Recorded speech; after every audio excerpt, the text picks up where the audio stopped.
Ladies and gentlemen, Peter Thiel. And that's the kind of choice governments like China, India, some of these other countries are going to face. They will either have to shut down the telecommunications network and make it illegal for you to own a cell phone, or they will have to basically give up the kind of monetary sovereignty they've had and the enormous power that they've been able to wield as a result of this kind of sovereignty over the last many, many years. So I think this process is already full-fledged.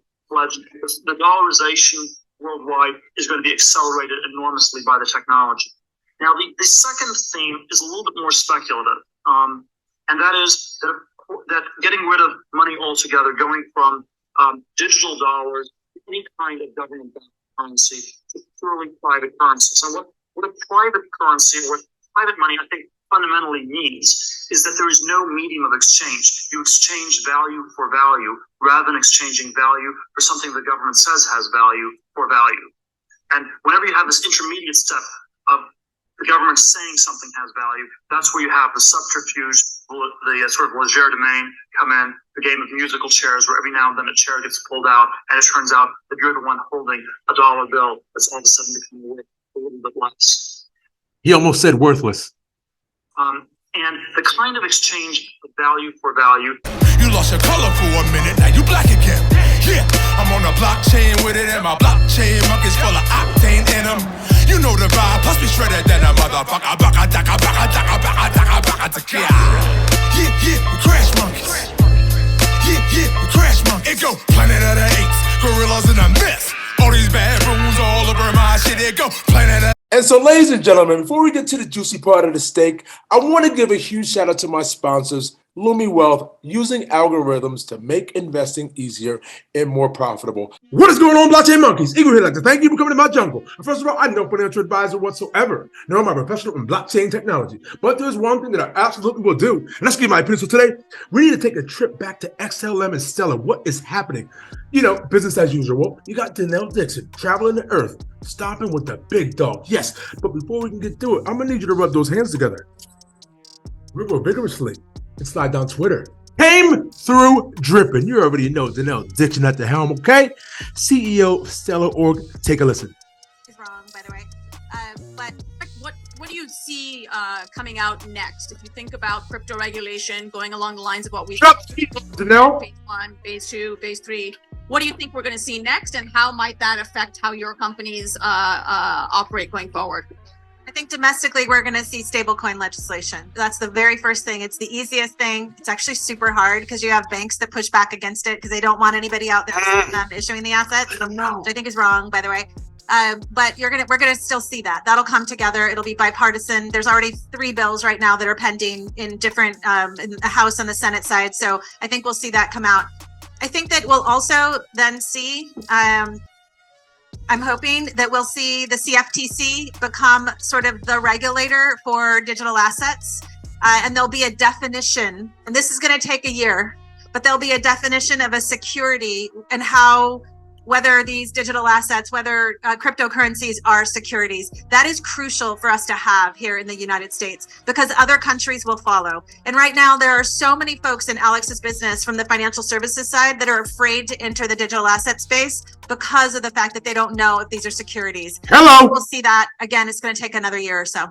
Sliding on down to Michael Branch, we have multinational banking firm JP Morgan has successfully executed its first ever cross-border transaction using decentralized finance DeFi on a public blockchain. Let's see. So we got here the Mass Chief FinTech Officer said the successful test was a big step towards enabling more efficient and integrated global financial networks. The trade was facilitated by the Monetary Authority of Singapore's Mass Project Guardian. What? There goes Singapore again. I got another story I'm going to get to you guys about that, okay? November 2nd, which was established as part of a pilot program to explore potential decentralized finance applications. I wonder what blockchains you guys use for that pilot. Are you going to give us that information, or do we have to assume? It don't matter because the blockchain monkeys are here first. Let's go now. So coming over here to Circle, you can see why my wheels are turning and exactly why when I see Circle marks major milestone in Singapore. And I go back to that JP Morgan article, and JP Morgan says the trade was facilitated by the Monetary Authority of Singapore's Mass Project Guardian. I can only wonder a few things. Let's take a look. Circle earns principal regulatory approval in Singapore. I wonder if they had a chance to speak to Reggie Middleton and the good people over there at Veritasium, just to see if, how to breach that patent a little bit. I mean, I don't know whatsoever, but it was just a question I had. Okay, Circle Internet Financial, a global digital financial technology firm, and the issuer of USD Coin, USDC, and Euro Coin has received in-principle approval as major payments institution license holder from the Monetary Authority of Singapore. Ladies and gentlemen, what are they building underneath the surface right now? Are they building the plumbing? Is this the level playing field that they're talking about? I have no idea whatsoever, but the blockchain monkeys are here. Coming in hot from Zaven the rapper, USDC, that's powered by Stellar, long on Stellar. You got over here Brian Armstrong playing his role, okay? Coinbase CEO says USDC will become the de facto central bank digital currency. What is USDC running on? Stellar, ladies and gentlemen. No financial advice whatsoever, ladies and gentlemen, but I must bring this to your attention.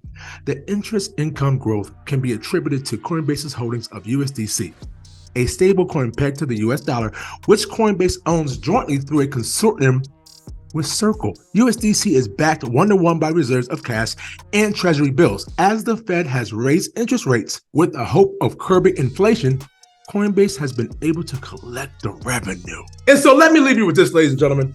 You got MoneyGram app now allows buying and selling of BTC, ETH, and LTC. Reminds me of the beginning days of Coinbase, ladies and gentlemen. Now let's take a quick recap. Cross-border P2P payment service provider MoneyGram International has launched a new service enabling consumers to buy, sell, and hold cryptocurrency via the MoneyGram mobile app. They said, I want some of that money too, didn't you? Okay, on June 10th, 2022, MoneyGram and the Stellar Development Foundation announced the initial rollout of a first-of-its-kind global on- and off-ramp service for digital wallets to increase the utility of digital assets by creating a bridge between cash and cryptocurrencies. Ladies and gentlemen, it is about the money, okay? That service, which resulted from the strategic partnership between the two organizations that was announced in October 2021, is available in a number of key remittance markets, including Canada, Kenya, Philippines, and the US for the first wave of users, with the press release noting the global cash out functionality will become available by the end of June 2022. And then coming in hot on November 1st, 2022, the money transfer company stated that the newly launched crypto service gives MoneyGram customers in nearly all US states and the District of Columbia the ability to trade and store Bitcoin, Ethereum, and Litecoin by using the company's leading mobile app. Ladies and gentlemen, MoneyGram ran to the front of the line. How many licks does it take for you to get to the center of a Tootsie? Cause it's the standard in this bitch. XRP.